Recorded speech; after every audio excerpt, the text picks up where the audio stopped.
Attention! This video does not replace reading the original work. It only facilitates understanding while preserving the author's ideas. Happy studying. The Prince by Machiavelli. The Prince by Niccolò Machiavelli is divided into 26 chapters, covering topics such as politics, power, and governance. Chapter 1. The different types of principalities and how they are acquired. In the first chapter of The Prince, Machiavelli presents the different types of governments, republics and principalities. He focuses on principalities, which can be hereditary, passed down through generations, or new, acquired through conquest. New principalities can be entirely new or annexed to an existing domain. Acquisition can occur through one's own arms, fortune, violence, or cunning. He establishes that each type requires specific strategies for maintaining power. Chapter 2 of Hereditary Principalities. Machiavelli explains that hereditary principalities are easier to govern than new ones, as the subjects are already accustomed to the ruling dynasty. Unless the prince makes significant mistakes, the population tends to remain loyal. Even if there are attempts of usurpation, the people quickly return to the legitimate government, as tradition strengthens stability. To maintain power, it is sufficient to preserve the practices of predecessors and avoid sudden changes. Chapter 3 of Mixed Principalities. Machiavelli analyzes mixed principalities, which arise when a ruler conquers new territories by annexing them to their domain. He points out that these are more difficult to maintain, as the subjects may rebel due to cultural differences or nostalgia for the previous government. To consolidate power, the prince must eliminate rivals, gain the support of the population, and avoid sudden changes. Additionally, ruling directly or establishing colonies can be more effective than relying on local governors. Chapter 4. Why the kingdom of Darius, occupied by Alexander, did not rebel against his successors after his death. Machiavelli examines the example of Darius's kingdom, which was conquered by Alexander the Great, and why the subjects of the kingdom did not rebel after Alexander's death. He explains that the kingdom's strong organization and centralized power allowed it to maintain stability even after the ruler's passing. Unlike other kingdoms, where the people were accustomed to the rule of a single leader, Darius's kingdom had a system that made it easier for Alexander's successors to hold on to power. The prince or ruler in such cases must ensure that the government remains functional and stable, even after a major change in leadership. Chapter 5. How to govern cities or principalities that, before being occupied, lived under their own laws. Machiavelli discusses how to govern cities or principalities that were once free. He presents three options: completely destroy them, reside in them to exercise direct control, or allow some autonomy under an allied government. Destruction is the safest method, as the inhabitants will never forget their lost freedom and may rebel. If they are not entirely eliminated, it becomes difficult to control them. As an example, he cites the Romans, who destroyed cities to prevent future revolts. Chapter 6 of New Principalities Acquired with One's Own Arms and Virtue. In the 6th chapter of The Prince, Machiavelli discusses new principalities acquired with one's own arms and virtue, meaning those conquered by a leader through their own skills, courage, and military strategy. He highlights examples like Cesare Borgia, who, despite facing difficulties, was able to conquer and maintain territories with his personal power. Machiavelli emphasizes that for the prince to maintain his rule, it is essential to have virtue, skill, and determination, and a loyal military force, as well as the ability to adapt to circumstances. Chapter 7 of New Principalities Acquired with the Arms and Fortune of Others.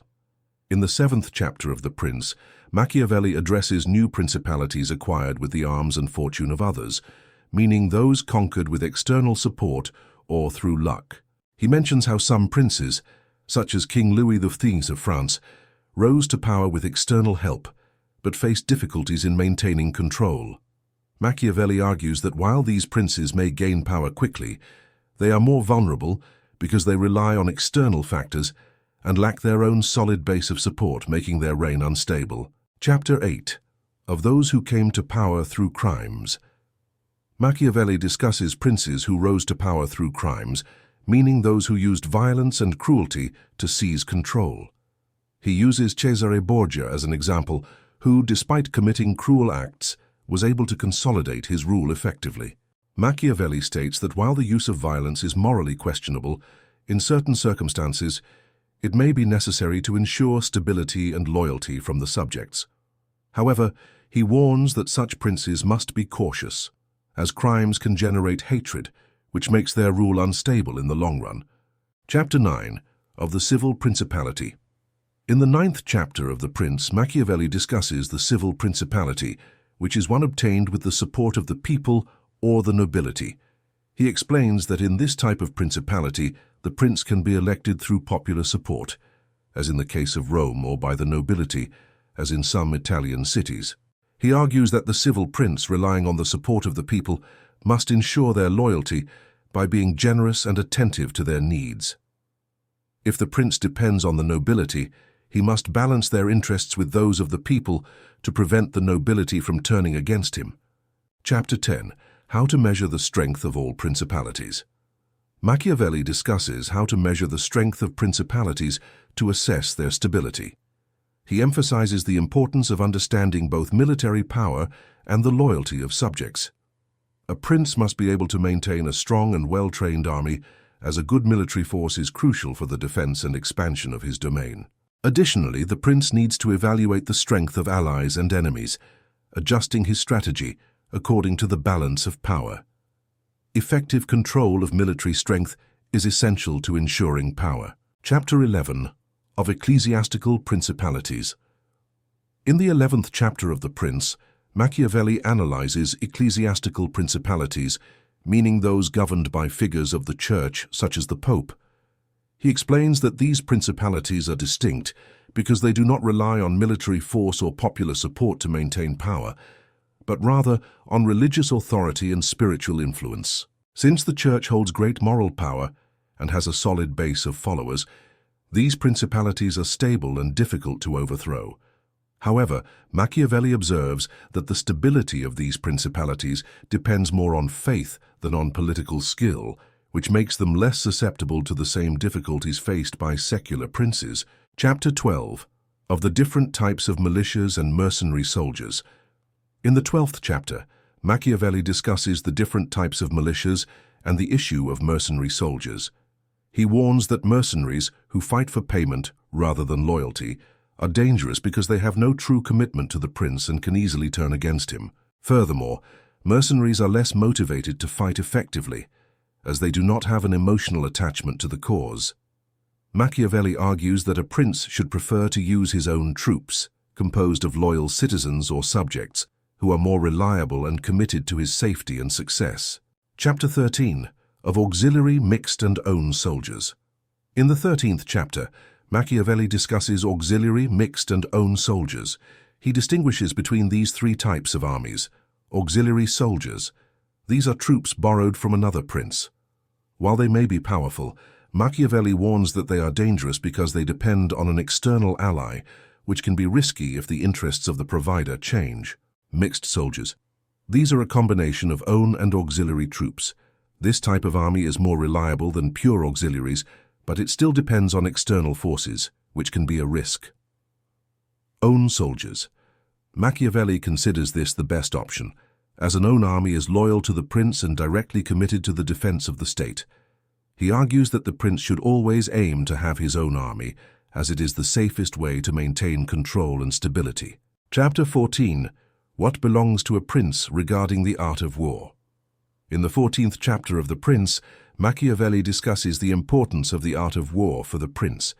He asserts that a prince must dedicate himself to the study and practice of military strategies, as war is the primary tool for ensuring the security and expansion of his state. A prince who neglects military training risks being vulnerable to external attacks and losing power.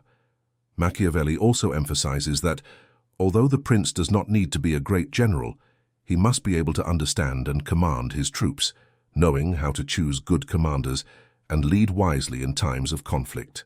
Chapter 15 of the qualities that are praised in princes and those that are condemned. In the 15th chapter of The Prince, Machiavelli explores the qualities that princes should cultivate to be successful. He notes that praised qualities include generosity, courage, intelligence, and justice, but he argues that in practice, many of these virtues can be harmful to the prince, as they can be exploited by enemies or cause instability. On the other hand, he highlights that certain condemned qualities such as cruelty and treachery may in some situations be necessary to maintain order and power. Machiavelli argues that a prince must be flexible, adapting to circumstances and using virtues or vices as needed to ensure the stability and success of his rule. Chapter 16 of Liberality and Parsimony. Machiavelli discusses the issue of liberality, generosity, and parsimony, economy, for the prince. He argues that, although being generous is seen as a virtue, excessive liberality can harm a prince, as it requires large expenditures and can lead to high taxes, which displeases the people. On the other hand, parsimony, which is more controlled, allows the prince to maintain stable finances and avoid overburdening the subjects. Machiavelli suggests that, to maintain power, the prince should be measured in his generosity, spending only when necessary and avoiding excessive generosity that could compromise his authority and resources. Chapter 17 of Cruelty and Piety, and Whether It Is Better to Be Loved or Feared. In the 17th chapter, perhaps one of the most important, Machiavelli discusses the dichotomy between cruelty and piety, and whether it is better to be loved or feared. He argues that, although being loved is ideal, in practice it is safer to be feared because fear generates respect and obedience, whereas love can be fickle and easily lost. Machiavelli asserts that a prince should be feared but not hated. Cruelty, if used effectively and strategically, such as to ensure order or eliminate threats, can be acceptable, but it should be applied in such a way as to avoid popular hatred.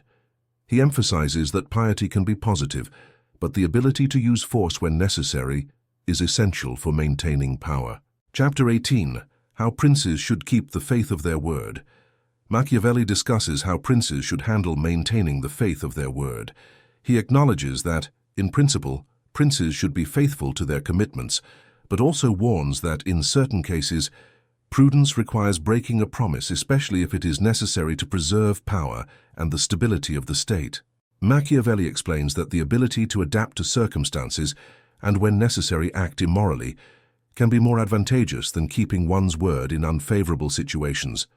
The prince, therefore, must be astute and know when to use virtue or vice, depending on the situation. Chapter 19. Whether fortresses and other measures adopted by princes are useful or not. In the 19th chapter of The Prince, Machiavelli discusses the usefulness of fortresses and other defensive measures adopted by princes. He argues that, although fortresses may seem like a good strategy to protect the prince and his domain, they can actually be counterproductive. Machiavelli states that fortresses can create insecurity and distrust among the people, as well as make the prince vulnerable to internal revolt. Instead, he suggests that the prince should focus on gaining the loyalty of the people and maintaining a strong, well-trained army, capable of dealing with both external and internal threats more effectively. Chapter 20. Whether fortresses and other measures adopted by princes are useful or not. In the 20th chapter of The Prince, Machiavelli continues the discussion on fortresses and other defensive measures adopted by princes. He reiterates that fortresses, while seemingly a good protective strategy, are often not as useful as they appear. Additionally, he criticizes measures such as private militias or mercenary armies, which can be detrimental to the prince's stability. Instead, he emphasizes the importance of gaining the trust and support of the people. Machiavelli asserts that a prince should prioritize building a strong relationship with his subjects and invest in internal forces, such as a loyal standing army, rather than relying on fortifications or external protective measures. Chapter 21. What a Prince Must Do to Be Esteemed. In the 21st chapter of The Prince, Machiavelli discusses what a prince must do to be esteemed by his subjects and the nobility. He suggests that the prince should act in a way that makes him appear as a strong, capable, and generous leader, but always with caution to avoid excessive liberality, which could harm his finances. Additionally, he must be astute, make quick and decisive decisions, and if necessary, use cruelty to ensure the stability of the state. The key to being esteemed is balancing virtues and strategy, adapting to circumstances, and always striving to earn the trust of the people and the loyalty of allies. Chapter 22. the secretaries that princes have around them. In the 22nd chapter of The Prince, Machiavelli discusses the importance of secretaries or advisors to a prince. He explains that secretaries play a fundamental role in the administration of the state, and therefore the prince must carefully select those who surround him. They should be competent, loyal, and trustworthy, as their actions and advice can directly influence the success of the government. Machiavelli also suggests that the prince should observe the abilities of his secretaries and, when necessary, replace those who do not meet expectations, ensuring that the state is well managed and that he maintains control over power. Chapter 23. How to avoid flatterers. Machiavelli discusses how a prince should deal with flatterers, those who excessively praise him to gain favors. He warns that princes must be cautious, as flatterers are deceitful and can lead them to make poor decisions. Machiavelli suggests that a prince should surround himself with sincere and trustworthy advisors and be able to recognize and disregard flattery. To avoid being deceived, the prince must create an environment where his counselors can speak openly and without fear of telling the truth even when it is unpleasant. This ensures that the prince makes wiser and more secure decisions. Chapter 24. Why the princes of Italy lost their states. In the 24th chapter, Machiavelli analyzes the reasons why the princes of Italy lost their states. He identifies that the main cause was the lack of skill and political vision of the rulers, who failed to adapt to circumstances and external threats. Additionally, many Italian princes relied too much on external alliances and mercenary armies, which were unstable and unreliable. The lack of unity among the Italian states and the intervention of foreign powers such as France and Spain also contributed to the loss of power. Machiavelli suggests that princes should seek self-sufficiency and internal unity to prevent the collapse of their states. He reinforces the importance of a strong government, assertive leadership, and the ability to adapt to political changes. Chapter 25. The influence of fortune on human affairs and how to resist it. In the 25th and penultimate chapter, Machiavelli discusses fortune, or luck, and its influence on human affairs. He argues that fortune can affect a prince's success, but should not be seen as the only determining factor. Machiavelli asserts that, although fortune is unpredictable and uncontrollable, a capable and prudent prince can resist it and shape his destiny through virtue, intelligence, and strategic action. He compares fortune to a turbulent river. It can be destructive when uncontrolled, but a skilled prince can navigate adversities and adapt to changes, minimizing fortune's negative effects. Machiavelli ultimately emphasizes that while luck plays a role, strong leadership and decisive action are what truly define a ruler's success. Chapter 26. Exhortation for the Medici to liberate Italy from the barbarians.